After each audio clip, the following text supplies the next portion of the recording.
Alhamdulillah wassalatu wassalamu ala Rasulillah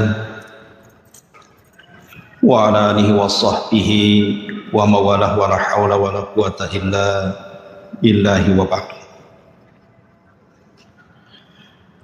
Malaikat adalah makhluk dari makhluk Allah Subhanahu wa ta'ala.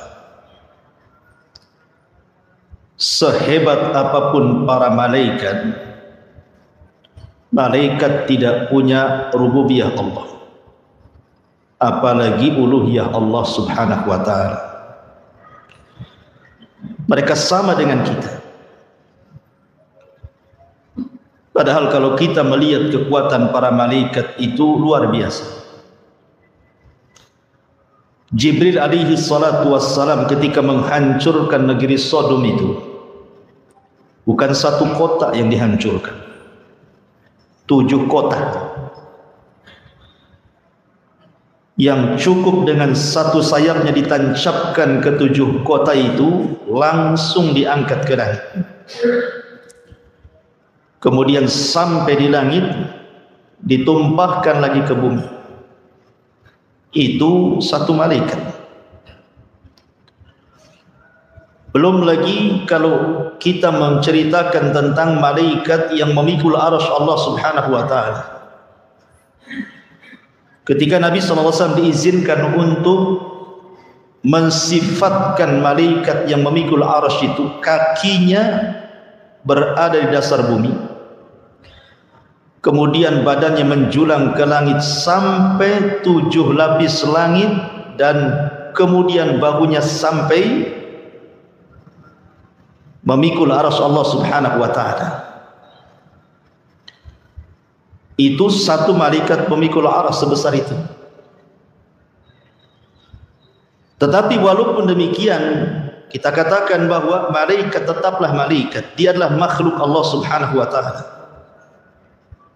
Tidak boleh orang menyembah para malaikat seperti yang dilakukan orang-orang musyrik jahiliyah.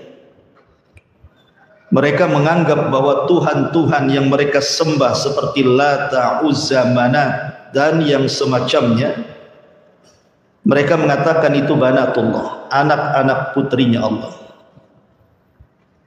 Maha suci Allah dari apa yang mereka katakan. Ma'asyiral muslimin yang dimuliakan Allah Subhanahu wa ta'ala, adapun jumlah para malaikat, maka sering saya katakan berdasarkan firman Allah Subhanahu wa ta'ala, wa ma ya'lamu junuda rabbika illa hu wa ma huwa illa dzikra lil bashar. Tidak ada yang tahu jumlah berapa para malaikat kecuali Allah Subhanahu wa ta'ala. Ketika Nabi SAW menyebutkan malaikat yang menggeret Jahannam saja, di mana Rasul mengatakan Jahannam itu memiliki 70 tali kekang. Setiap satu kali tali kekang itu yang menggeret berapa malaikat? 70.000. 70.000 kali 70.000. Itu baru yang menggeret Jahannam, khazanatun nar namanya. Malaikat-malaikat penjaga neraka. Sebanyak itu. Makanya Nabi SAW ketika mengatakan attatis sama, langit karena saking beratnya yang di atasnya itu sampai attatis sama, sampai mengeluarkan suara langit itu saking beratnya para malaikat yang ada di atasnya. Wa huqqala an ta'id, dan sudah berhak langit itu mengeluarkan suara seperti itu. Kenapa? Karena Nabi SAW mengatakan setiap 4 jari di langit itu ada malaikat yang berdiri sampai kiamat, ruku sampai kiamat, sujud sampai kiamat. Apabila ditiupkan sangkakala, baru mereka kemudian menengadahkan wajah-wajah mereka kepada Allah dan mengatakan, Ya Rabb, ma na'buduka haqqa ibadati, ma na'buduka haqqa ibadatika. Ya Rabb, kami minta maaf, kami belum mampu betul-betul menyembah Padahal sudah sujud dari awal penciptaan sampai kiamat. Ngomong gitu dia. Kami belum mampu betul-betul menyembah diri, apalagi kita. Harusnya kata-kata itu kita yang ngomong. Belum lagi Nabi SAW pernah melihat Baitul Ma'mur. Satu hari di Baitul Ma'mur, malaikat yang masuk tawaf itu sebanyak 70.000. Kemudian tawaf, beribadah, keluar tanpa kembali. Besoknya malaikat datang dengan jumlah yang sama, tapi malaikat yang lainnya. Dan seperti itu setiap hari pergantian malaikat sebanyak 70.000 para malaikat yang tawaf di Baitul Ma'mur. Dan malaikat tidak ada yang berdosa. Kalau antum lihat ke langit, dari langit pertama, kedua, ketiga, keempat, kelima, keenam, ketujuh sampai ke Arasy, itu dipenuhi dengan para malaikat. Dan tidak ada maksiat di langit itu. Maksiat di langit itu cuma satu kali, ketika iblis tak mau sujud kepada Adam, itu saja. Selepas itu tidak ada maksiat di langit. Karena para malaikat itu wa yaf'aluna ma yu'marun, mereka melakukan apapun yang diperintahkan Allah Subhanahu wa taala. Dan mereka adalah para tentara Allah. Dari sini menunjukkan keagungan Allah. Sementara jumlah malaikat itu tidak seberapa dibandingkan jumlah para malaikat.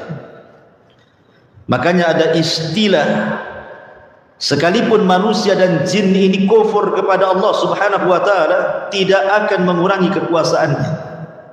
Sekalipun jin dan manusia beriman, tidak pun menambah kekuasaan Allah.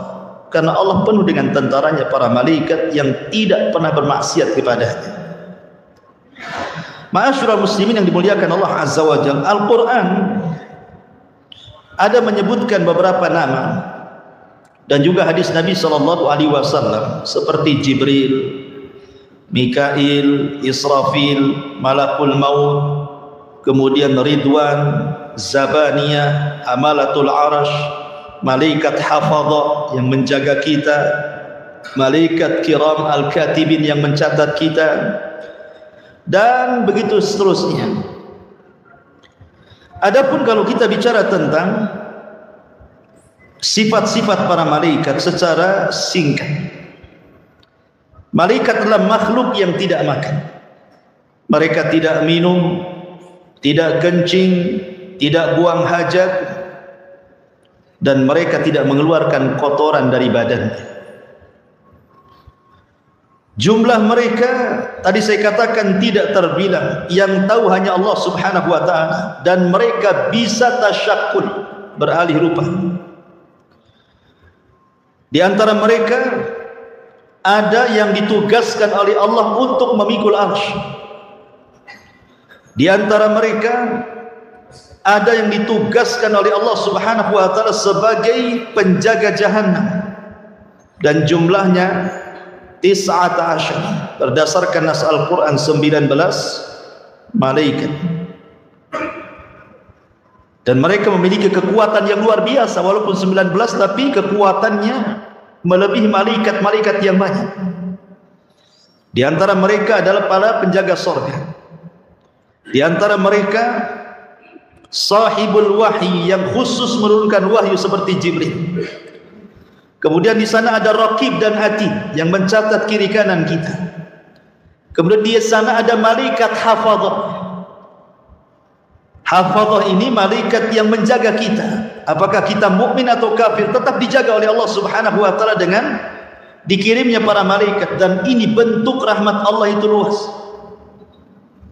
Yang sering saya contohkan, kalau antum tidur di teras, tidak ada satu semut pun yang masuk ke telinga antum, padahal antum sudah nyemprot semut dengan baygon. Harusnya teman-temannya dendam kan gitu. Kalau mereka mau, dia bawa gengnya tuh orang itu yang sudah nyemprot saya, masuk aja ke telinga rame-rame. Tak ada juga ya.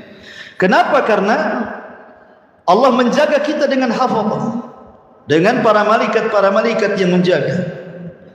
Di antara mereka ada Malakul Maut, dan Malakul Maut bukan satu orang tapi rombongan, karena orang yang mati itu bukan satu orang satu hari. Di antara mereka ada yang meniupkan roh, karena setiap hari janin itu setiap 4 bulan ditiupkan ruh. Di antara mereka ada yang khusus mencatat kebaikan di siang dan malam, berjumpanya hanya di waktu subuh dan waktu asar saja. Di antara mereka ada yang memang dihususkan untuk mewakilkan tumbuh-tumbuhan ditumbuhkan di bumi seperti Mikail, membagi-bagikan rizki kepada manusia di bumi. Kemudian di sana ada Israfil yang meniup sangkakala. Di sana ada malaikat yang Allah wakilkan untuk melakukan fitnah kubur, pertanyaan man rabbuka wa man nabiyuka wa ma dinuka, atau diistilahkan dengan munkar dan nakir. Dan banyak sekali para malaikat yang ditugaskan Allah Subhanahu wa taala. Ma'asyiral muslimin yang dimuliakan Allah Subhanahu wa taala, kita akan menyebutkan beberapa kaitan malaikat dengan kita. Kapan malaikat itu mendoakan kita, kapan malaikat membenci kita, kapan malaikat melaknat kita, majlis-majlis seperti apa yang malaikat datang di situ.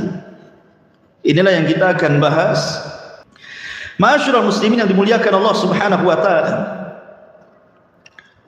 malaikat ini adalah makhluk yang Allah Subhanahu wa taala fitrahkan kepada mereka cinta dengan kita kaum muslimin. Makanya Allah Subhanahu wa taala kalau cinta dengan kita itu yang pertama dipanggil siapa? Jibril.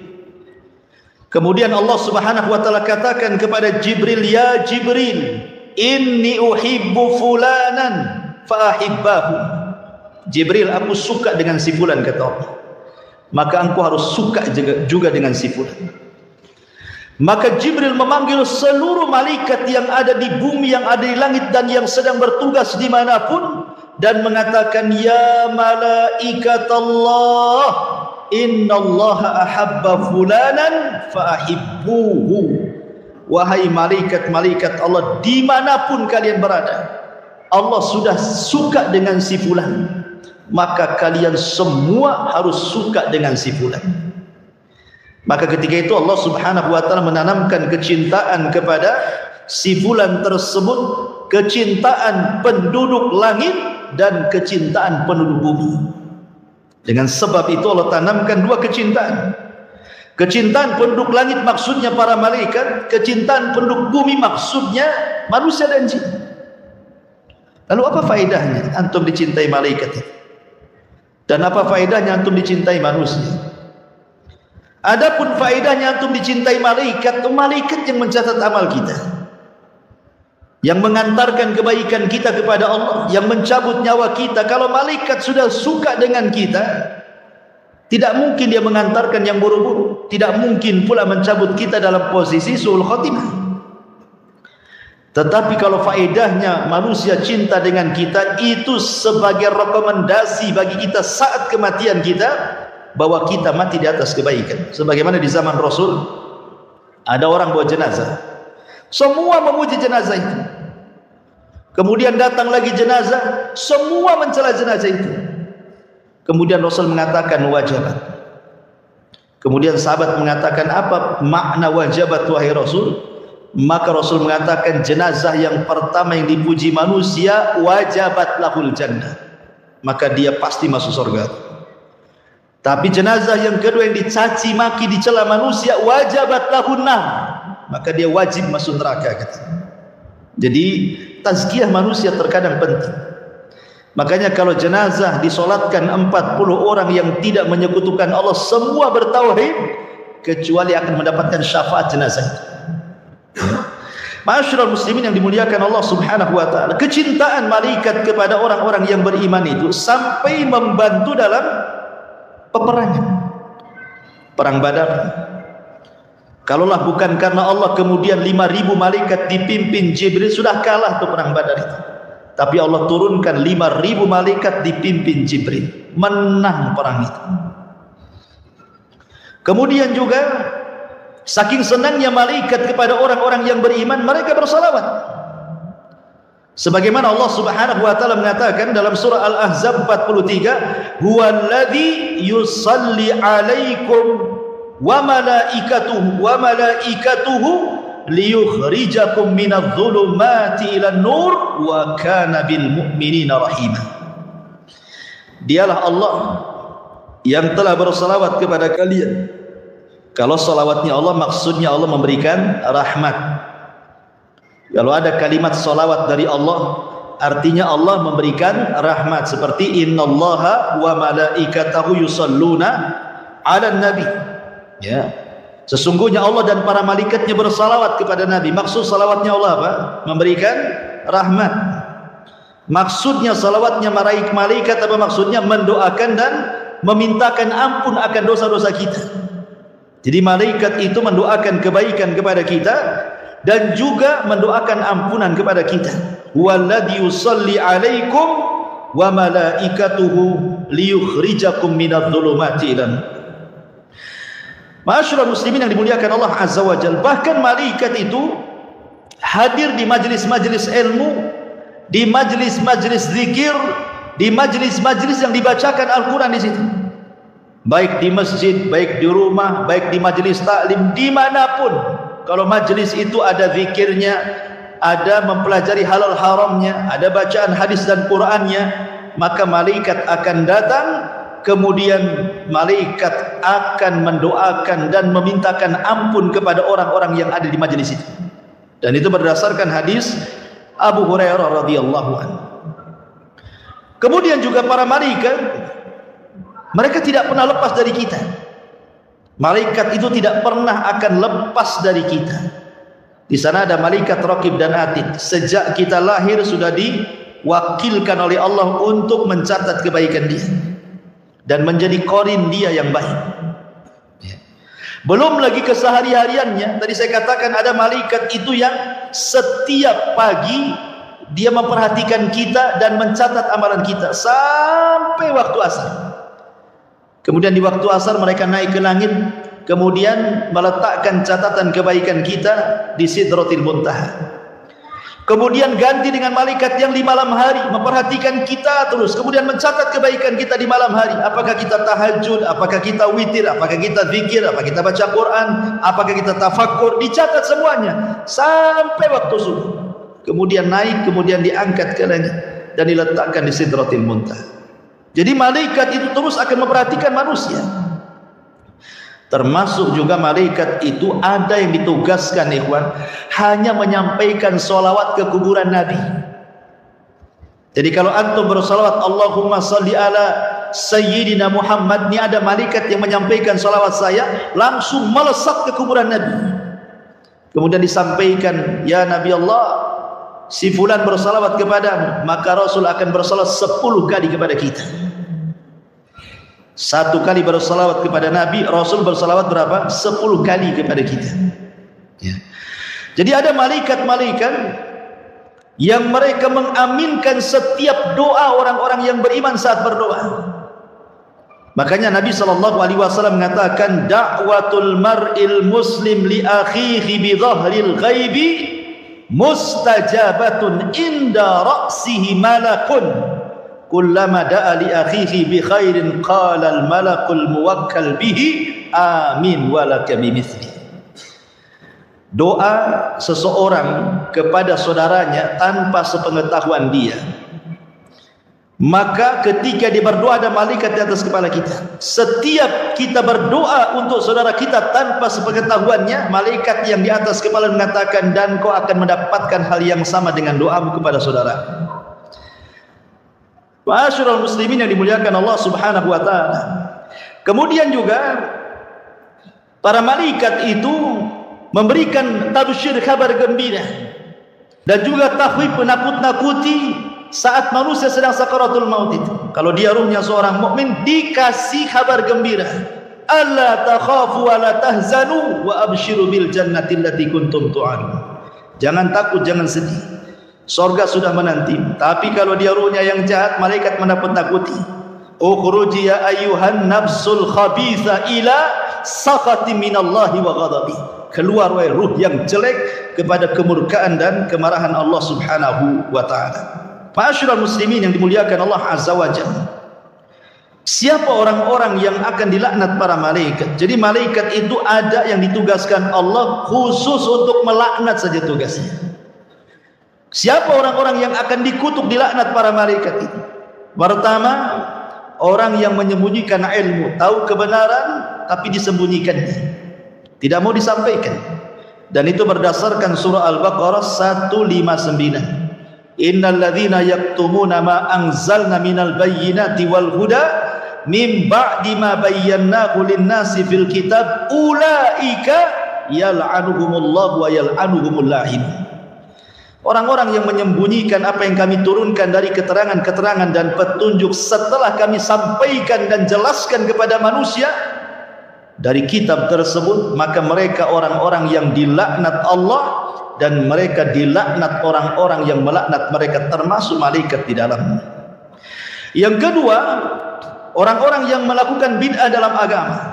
Nabi SAW bersabda, man ahdatha hadathan fa'alaihi la'natullah wal malaika wan nasi ajmain, rawahul Bukhari. Orang yang mengada-adakan sebuah perkara dalam agama yang tidak ada contohnya, alias bid'ah, maka Allah akan melaknat dia, malaikat akan melaknat dia, dan manusia semuanya akan melaknat dia. Kemudian yang nomor tiga, mati di atas kekufuran. Mungkin dia muslim dulunya kemudian murtad, naudzubillah. Maka orang-orang yang mati di atas kekufuran, maka Allah Subhanahu wa taala katakan dalam surah Al-Baqarah 161, innal ladzina kafaru wa matu wa hum kuffar ulaika alaihim la'natullah wal malaikati wan nasi ajmain. Orang-orang yang kafir kemudian mati di atas kekafiran, maka mereka dilaknat Allah dan para malaikatnya dan seluruh manusianya. Hati-hati orang murtad, kalau mati di atas kemurtadannya maka dilaknat para malaikat. Kemudian yang keempat, orang yang mencela para sahabat, seperti orang-orang Syiah mencela banyak para sahabat, bahkan mengkafirkannya, layak mereka dapat laknat malaikat. Orang-orang Nawasib, orang-orang Khawarij yang mencela para sahabat Nabi SAW, layak mereka mendapatkan laknat para malaikat berdasarkan sabda Rasul yang dikeluarkan oleh Imam At-Tabrani dalam Mu'jamnya, man sabba ashabi fa alaihi la'natullah wa malaikatuhu wan nas ajmain. Siapa yang mencela sahabatku, maka dia berhak mendapatkan laknat Allah, para malaikatnya dan seluruh manusia. Kemudian juga orang yang menakut-nakuti saudaranya seorang muslim dengan senjata. Kalau sekarang tidak dengan senjata, dengan handphone. Awas kau ya, ketemu di mana gitu, awas ya kan, gitu ya. Dan ada orang nakut-nakuti dengan handphone, diteror, ya. Maka Nabi SAW mengatakan, man asyara ila akhihi bihadidatin fa innal malaikata tal'anuhu hatta yada'ab wa in kana akhahu li abihi wa ummi. Siapa yang mengisyaratkan kepada saudaranya sebuah senjata untuk menakut-nakutinya, tidak ditusuk, hanya nakut-nakuti saja, maka malaikat akan melaknatnya sampai dia letakkan tuh senjatanya. Kalau pakai handphone sampai diletakkan handphonenya gitu, ya. Kemudian yang nomor 6, manintasabah an yantasiba syakhsu ila ghairi abi, menasabkan yang bukan nasabnya, bukan turunan Nabi, ngaku-ngaku pula Habib, bukan turunan orang kaya, padahal kaya ngaku-ngaku pula itu loh bapakku menteri dari Hong Kong, ya. Dia ngaku-ngaku tuh. Kan banyak orang-orang ngaku-ngaku tuh biasanya zaman dulu ya. Ya kan ada tuh di sandiwara-sandiwara itu, datang dari kampung gitu ya. Kemudian lama di kota, rupanya tidak berhasil. Kemudian nulis status cari rumah yang bagus, selfie pula dengan rumah yang bagus tuh. Ini rumah saya katanya. Ini mobil saya. Itu tuh bapak saya yang ganteng tuh katanya lagi lewat. La haula wala quwata illa billah. Maka Rasul mengatakan, manidda'a ila ghairi abi, siapa yang menasabkan yang bukan nasabnya, fa alaihi laknatullah wa malaikatuhu wal malaikati wan nasi ajmain, maka dia mendapatkan laknat Allah, para malaikat dan seluruh manusia. Yang nomor 7, al-ghadar, orang yang berkhianat, diberikan amanah dia khianat, maka ini pun dalam riwayat Bukhari Muslim, fa alaihi laknatullahi wal malaikah, dia akan mendapatkan laknat Allah dan para malaikatnya. Yang nomor 8, irtikabul fasad wa zulmi, melakukan kerusakan dan kezaliman. Zalim itu macam-macam, mengambil hak orang lain, ya, menggibah, mencaci, memaki dan begitu seterusnya, zalim. Atau merusak bumi, menebang hutan yang merupakan penghijauan, akhirnya ditebang, akhirnya banyak bencana dan begitu seterusnya. Maka orang-orang yang seperti ini, maka Nabi SAW mengatakan fa'alaihi la'natullahi wal malaikati wan nasi ajmain, muttafaqun alaih. Yang mendapatkan laknat Allah, malaikatnya dan seluruh manusia. Yang nomor 9, mualatu ghairi sayyid alladhi manna 'alal muslim bil hurriyati wal 'idki. Mungkin seorang budak loyalitasnya tidak diberikan kepada tuannya tetapi kepada orang lain, ini pun dilaknat. Termasuk juga yang nomor 10, seorang wanita yang menolak ajakan suaminya untuk berhubungan, maka wanita ini akan dilaknat sampai dia subuh kalau dia tidak bertobat kepada Allah Subhanahu wa taala. Termasuk juga orang yang berhukum dengan hukum selain Allah Subhanahu wa taala. Berdasarkan riwayat Imam Ahmad, mereka pun orang-orang yang dilaknat Allah Subhanahu wa taala dan para malaikatnya. Inilah orang-orang yang dilaknat. Sekarang orang-orang yang didoakan para malaikat, orang-orang yang didoakan kebaikan, malaikat beristighfar kepadanya, siapa mereka? Yang pertama, mereka adalah orang-orang yang tidur dalam posisi tahir, suci. Jadi sebelum tidur antum berwudu, ya, tidak masalah. Ustaz, saya sudah berhubungan dengan istri, berwudu saja. Karena Nabi SAW pernah berwudu, kemudian menggauli istrinya, berwudu lagi, menggauli istrinya, dan begitu seterusnya.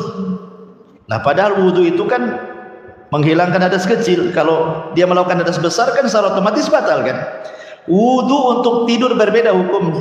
Itu sunnah, wudu saja. Ya, supaya untuk menyemangati kita juga dan tidak didekati syaitan saat kita tidur.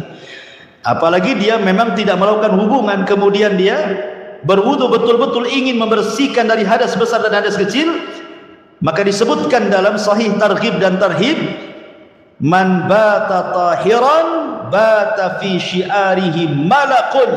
Siapa yang tidur dalam posisi suci, tidak ada hadas besar dan kecil, maka para malaikat akan berada di samping kiri kanannya.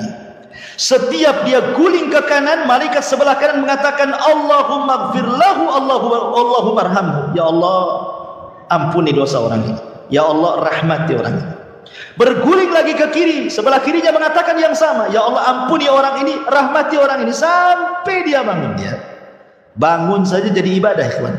Tidur saja jadi ibadah. Tidur di atas ilmu itu jadi ibadah. Tapi tidur tanpa ilmu jadi dosa.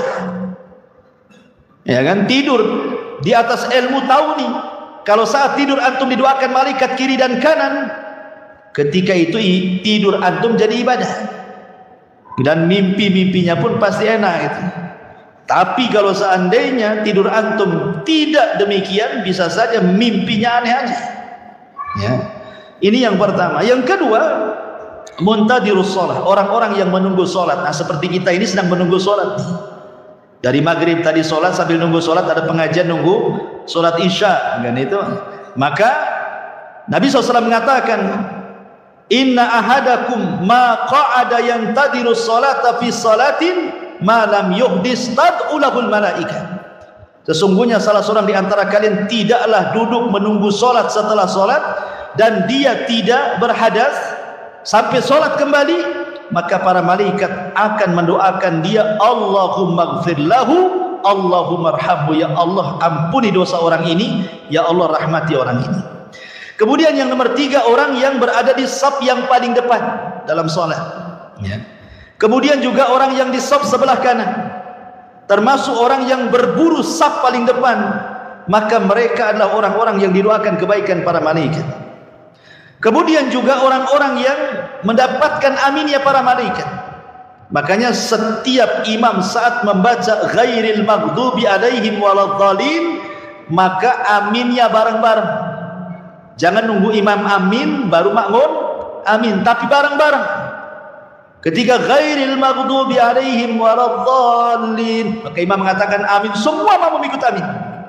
Kata Nabi SAW, barang siapa yang takmin dia, amin dia cocok dengan aminnya malaikat dalam satu waktu, Allah ampuni dosa-dosanya. Malaikat akan mendoakan ampunan kepadanya. Termasuk juga orang yang banyak bersalawat kepada Nabi SAW.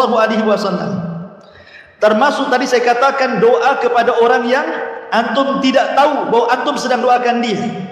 Termasuk juga orang yang infak di jalan Allah. Setiap pagi malaikat turun kemudian mengatakan Allahumma ati munfiqan khalafa wa yaqulul akhar Allahumma ati mumsikan talafa. Ya Allah, kasih tambah rizki tu si anu tu yang sudah berinfak. Ya Allah, tahan rizki si anu tu bakhil tu. Malaikat akan ngomong begitu setiap pagi. Coba bayangkan setiap pagi. Makanya saya lihat kemarin ada celengan di sini. Bagus tuh. Bawa ke rumah satu-satu tuh. Setiap pagi antum masukkan 1.000 uang koin, jangan dibagi 2. Ya, kalau bagi 2 nggak laku tuh. 1.000 malaikat tiap hari antum didoakan malaikat pada 1.000 perak tuh, ya kan? Tok. Ya pertanyaannya kapan jadi masjidnya itu? Kalau 1.000 nggak apa-apa lah, yang penting antum didoakan para malaikat ya. Kemudian juga diantaranya adalah man ada maridan, orang yang mengunjungi orang sakit. Subhanallah, orang yang mengunjungi orang sakit ini luar biasa. Kata Nabi SAW, man ada maridan, barang siapa yang dia mengunjungi orang sakit, syayya'ahu sab'una alfa malakin, di belakang antum itu diikuti 70.000 malaikat. Ya, Ustaz, susah cari orang sakit. Kata siapa? Di rumah sakit banyak orang sakit. Tiap hari aja antum rumah sakit bawa apa gitu. Nggak kenal Ustaz, sudahlah kasih aja kan itu. Yang penting 70.000 mendoakan antum dari belakang. Ya. Jadi kalau ada orang sakit ikhwan kita itu senang harusnya. Ayo kita kapan ke sana? Supaya diikuti 70.000 malaikat, semuanya memintakan ampun kepada antum. Luar biasa ikhwan. Ya. Semuanya memintakan ampun, yang 7.000 malaikat itu, ya Allah ampuni orang ini, ya Allah ampuni orang ini. Sampai dia kembali setelah mengunjungi orang sakit. Plus setiap hari, luar biasa. Ya. Plus setiap hari bankrupt loh Ustaz, terus bawa jeruk, bawa ini, bawa itu kan itu. Jangan pikir itu, Allah ganti nanti. Kenapa? Karena kalau orang banyak mengunjungi orang sakit, al jaza min jinsil amal. Kalau antum sakit nanti banyak yang mengunjungi antum. Memang begitu balasannya. Karena orang sakit itu bukan sakit karena penyakitnya, sakit karena nggak dikunjungi biasanya. Ya. Taib. Kemudian juga indah tasahur, ketika seseorang sahur. Ya, orang sahur itu pembeda antara puasa kita dengan puasa ahli kita. Makanya Allah dan para malaikatnya dan seluruh penduduk langit dan bumi, sampai kepada semut yang ada di lubang, sampai kepada ikan yang ada di lautan, itu semua mereka mendoakan orang-orang yang sahur, orang-orang yang mengajarkan kebaikan, orang-orang yang belajar talabul ilmi, semua dapat kan untung. Ya. Ma'asyiral muslimin yang dimuliakan Allah Subhanahu wa taala, termasuk juga antum yang bermajelis taklim seperti ini. Kenapa orang yang bermajelis taklim itu, kata Nabi, kalau antum berdiri kemudian selesai pengajian, kata Rasul, qumu maghfuran lakum, dosa kalian sudah diampuni. Kenapa? Karena malaikat berjajar-jajar di atas kepala kita sampai ke langit saja. Dan malaikat yang paling atas berjumpa dengan Allah. Kemudian Allah mengatakan, ngapain kau berbaris-baris sampai ke langit, kata Allah. Maka para malaikat di atas menghabarkan, hambamu ya Rabb, mereka sedang berhalaqah menyebut-nyebut namamu. Ya. Kemudian Allah mengatakan kepada mereka, apa yang dikehendaki hambaku di bawah itu, mereka mengharap surga, aku kabulkan permintaan mereka. Makanya tidak ada jalan pintas menuju surga kecuali thalabul ilmi.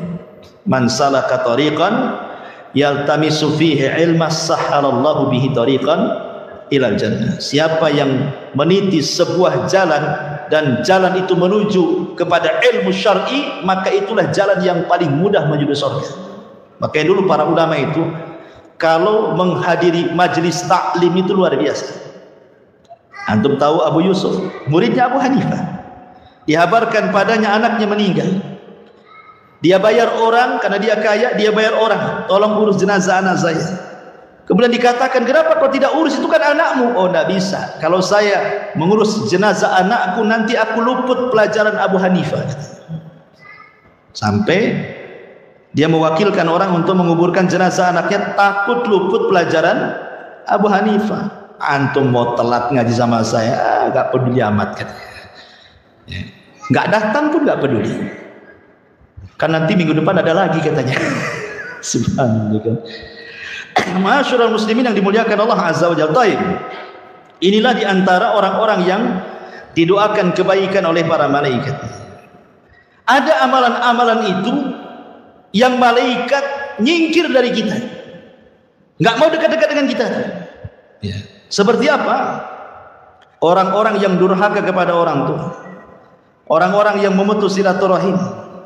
Kata Nabi sallallahu alaihi wasallam dari hadis Abdullah ibn Ubay radhiyallahu anhuma, anna Nabi sallallahu alaihi wasallam qala innal malaikata la tanzil ala qaumin fihim qati'ur rahim. Malaikat tidak akan turun kepada kaum yang di situ sedang memutus silaturahim, sedang durhaka dengan orang tuanya. Enggak akan ada malaikat, malaikat menjauh. Ya. Kemudian yang kedua, antum memelihara anjing tanpa ada unsur darurat. Ya, senang-senang saja, nampak lucu kayak kucing gitu kan. Boleh juga nih. Sampai anjing itu harganya bukan 100.000, ada yang juta-juta tuh, 100 juta pun ada. Ya, padahal lihat Nabi SAW mengatakan bahwa malaikat-malaikat tidak akan masuk ke rumah yang di dalamnya ada anjing. Bahkan setiap hari dikurangi pahalanya 1 qirat. Itu 1 qirat sebesar gunung Uhud, itu 1 qirat. Setiap hari dikurangi pahala kita segitu. Kalau antum memelihara anjing tanpa ada hajat dan kebutuhan. Ya. Kemudian juga di rumah antum ada gambar-gambar yang bernyawa, lukisan-lukisan gitu ya. Ada gambar-gambar yang bernyawa, entah gambar orang, gambar binatang, atau gambar apa yang bernyawa sifatnya. Maka Rasul mengatakan la tadkhulul malaikatu baitan fihi kalbun wala suratun. Malaikat tidak akan masuk ke rumah yang ada anjing dan ada gambar yang bernyawanya. Kemudian yang keempat, tidak akan masuk kepada rumah yang ada al-jaras. Antum tahu jaras? Jaras seperti lonceng, itu namanya jaras ya. Ataupun wal musik, rumah yang dipenuhi dengan musik. Di zaman Rasul tidak ada musik keluar dari rumah itu, semua Quran. Di zaman sekarang tidak ada satu rumah kecuali Quran musik. Terbalik dengan itu. Maka Nabi SAW mengatakan la tadkhulul malaikatu baitan fihi jarasun. Malaikat tidak akan masuk ke rumah yang ada jarosnya, loncengnya. Dalam riwayat kata para ulama, jaros itu maksudnya mazamiru syaitan, seruling-seruling syaitan, nyanyian, musik-musik ya. Karena namanya musik dengan Quran itu berlain arah tuh. Orang kalau cinta musik benci Quran, kalau orang cinta Quran benci musik. Tidak bisa 50-50 itu. 50-50 lah Ustaz, 50% Quran, 50% musik, hilang Qurannya ya. Itu memang tidak bisa dicampurkan musik dengan Quran itu. Makanya dahulu orang-orang jahiliyah, apabila Nabi membacakan Quran, apa kata mereka? La tasma'u lihadal Quran wa alghaw fihi, katanya. Buat gaduh-gaduh, buat musik-musik, buat nyanyi-nyanyi, biar suara Muhammad enggak kedengaran gitu. Itu orang jahiliyah seperti itu ya. Karena musik itu dari syaitan ya. Sementara Al-Quran dari Allah Subhanahu wa ta'ala. Tidak mungkin syaitan dengan Allah, kalamullah, berjumpa kan itu. Kemudian diantaranya malaikat akan pergi adalah wujudur rawaih al-kariha fil bait. Rumah yang bau ya, nggak pernah disapu, nggak pernah dipel gitu kan, bau pokoknya. Antum di depan rumahnya parit kotor loh, nggak pernah dibersihkan. Nunggu kerja bakti RT, mikirlah ya kan. Itu udah ada malaikat tuh. Yang penting soal parit sebelah bau terserah, yang penting rumah kita parit bagus kan itu ya. Nampak nih sapi teng nih bau-bau, tutup ya. Karena tidak suka malaikat yang bau-bau itu. Makanya kenapa Nabi SAW mengusir orang yang mulutnya bau bawang ketika hendak sholat. Kenapa? Karena malaikat yata'adza bihi kama yata'adza bihi banu Adam, kata Rasul. Karena malaikat tersakiti sama dengan kita yang di sampingnya juga tersakiti dengan bau manusia. Ya, makanya Rasul mengusir orang yang bau bawang, suruh bersiwak dulu. Termasuk juga wujudul bauli al-muntaqi fil baiti. Seseorang meletakkan najis di rumahnya, seperti umpamanya antum merawat orang sakit nih, yang terkadang dia tidak bisa kencing, terpaksa ditaruh di aqua gitu. Kalau sudah penuh cepat buang biar bersih, ya, karena malaikat tidak suka di situ ada najis-najis yang tergenang, apalagi diletakkan. Buat apa juga? Kan kadang-kadang ada orang penakut tidak mau ke kamar mandi, kencing pula di botol aqua lupa pula dia tak buang gitu kan. Dari sekarang antum lihat tuh, ada nggak tuh botol aqua yang ada kencing ya, periksa tuh. Ya, jadi karena malaikat tidak suka tuh ada najis-najis, ada kotoran-kotoran. Karena Islam itu mengajarkan kebersihan, ikhwan. Malaikat suka yang bersih-bersih, sebagaimana setan suka yang kotor-kotor, tempatnya di tong-tong sampah, di tempat-tempat bau. Maka malaikat sebaliknya dibandingkan daripada syaitan. Makanya Nabi SAW mengajarkan sampai badan Rasul itu seolah-olah berapa kilo itu sudah kecium tuh. Rasul mau datang. Kenapa? Harumnya sudah nampak. Kalau antum baunya lu, ini mau datang nih, siapa si Anu? Baunya sudah masuk di hidung ini, kan masalah, ikhwannya. Jadi di sini malaikat tidak suka dengan, dia akan pergi malaikat-malaikat dari bau-bau, dari sampah-sampah, dari kotoran. Maka ini tugasnya ibu-ibu, jangan malas kebersihan. Dan tugas bapak-bapak juga jangan ngotori rumah. Karena biasanya kalau istri pulang kampung seminggu, pulang itu kayak kapal pecah rumah itu. Entah diapain sama antum tuh, sampah di mana-mana kan itu ya. Ma'asyiral muslimin, ini diantara amalan-amalan yang malaikat tidak suka di situ ya. Kemudian ma'asyiral muslimin yang dimuliakan Allah Subhanahu wa taala. Kemudian juga malaikat itu suka dengan orang-orang yang mereka berkunjung kepada saudaranya. Jadi saudaranya nun jauh di sana, umpamanya di Tanjung Pinang atau punya saudara, atau di Tanjung Uban, atau di Medan, atau di mana, atau di Jawa lah. Antum punya kawan, bukan saudara, kawan saja. Kawan di Batam dulu, kawan ngaji. Sekarang pindah tugas di Tanjung Pinang atau di mana. Memang antum ingin ke sana, bukan ingin jalan-jalan ke Tanjung Pinang sambil mampir biar tak bayar hotel, bukan itu. Ya, maksudnya di sini adalah memang betul-betul datang ke sana untuk ziarah silaturahim, lebihnya jalan-jalan gitu maksudnya. Jadi niatnya bukan karena itu, bukan karena nagih hutang, tidak, ya, bukan karena pinjam uang, tidak juga. Memang pengen ketemu, rindu, seakidah, seiman, seislam. Di zaman Nabi SAW, Rasul menceritakan ada orang yang ingin berkunjung kepada saudaranya, diutus malaikat untuk mengikuti di belakangnya. Kemudian malaikat menjelma manusia menghadang orang ini. Kau mau kemana? Ya, saya mau berkunjung kepada saudara saya yang nun jauh di sana. Kemudian dia mengatakan, ada enggak tujuan dunia, mau pinjam uang, bayar uang, mau bisnis? Enggak. Saya murni ingin menziarah dia lillah, karena Allah. Saya cinta dia karena Allah Subhanahu wa taala. Maka malaikat ini mengaku, inni Rasulullah, sebenarnya saya malaikat menjelma manusia. Bi annallaha qad ahabbaka kama ahbabtahu fi. Ingat, Allah sudah cinta kepadamu sebagaimana engkau cinta kepada dia. Dan tadi saya katakan, kalau Allah sudah cinta kepada kita, siapa yang dipanggil? Jibril. Jibril, aku cinta dengan si Anu, kau cinta juga. Jibril memanggil semua malaikatnya, si Anu dicintai Allah, kalian harus cinta kepadanya. Luar biasa.